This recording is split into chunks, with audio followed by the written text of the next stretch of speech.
Overview, page 5. Happiness, in fact, is a condition that must be prepared for, cultivated, and defended privately by each person. Optimal experiences is thus something that we make happen. Getting control of life is never easy, and sometimes it can be definitely painful. But in the long run, optimal experiences add up to a sense of mastery, or perhaps better, a sense of participation in determining the content of life that comes as close to what is usually meant by happiness and as anything else we can conceivably imagine. It is a little like trying to lose weight. Everyone knows what it takes. Everyone wants to do it. Yet it is next to impossible for so many. The stakes are higher. However, it is not just a matter of losing a few extra pounds. It is a matter of losing the chance to have a life worth living.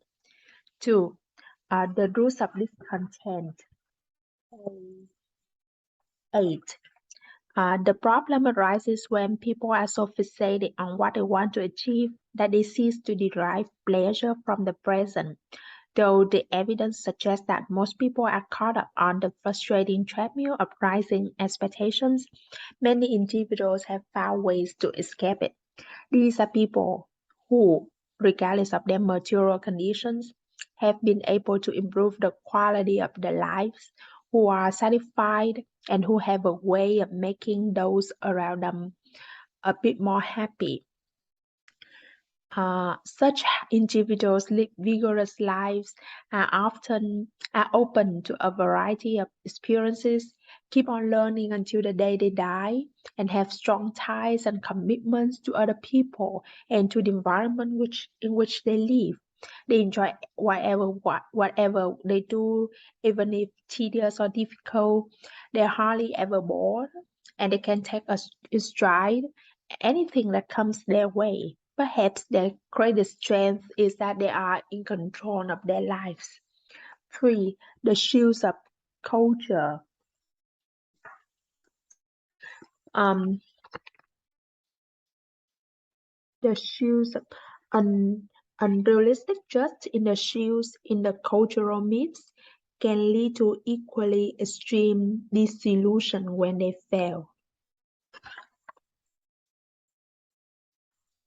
The roots of the discontent are internal, and each person must untangle them personally with his or her own power.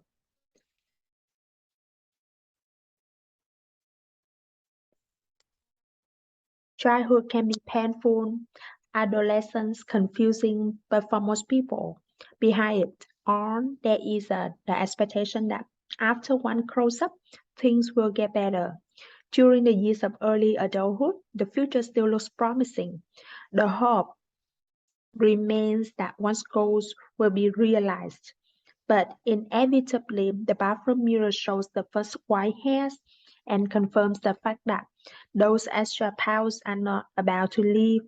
Inevitably, eyesight begins to fail and mysterious pains begin to shoot through the body. Like waiters in a restaurant starting to place breakfast settings on the surrounding tables while one is still having dinner.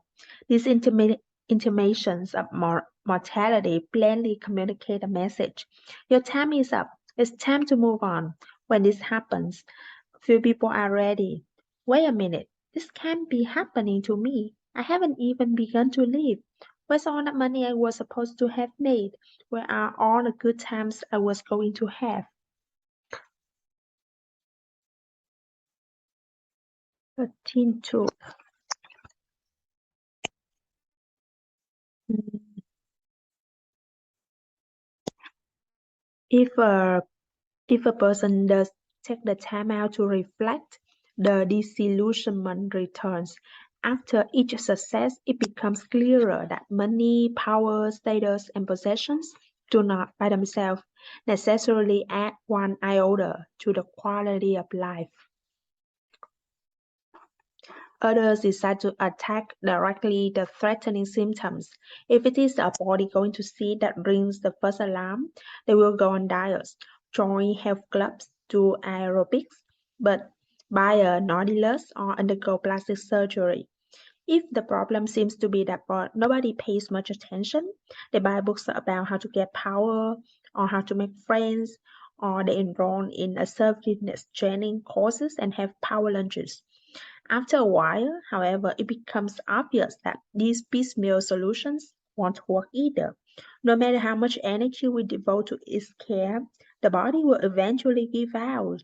If we are learning to be more assertive, we might inadvertently alienate our friends. And if we devote too much time to cultivating new friends, we might threaten relationships with our spouse and family. There are just so many dams about to burst and so little time to tend to them all. The answer to them all.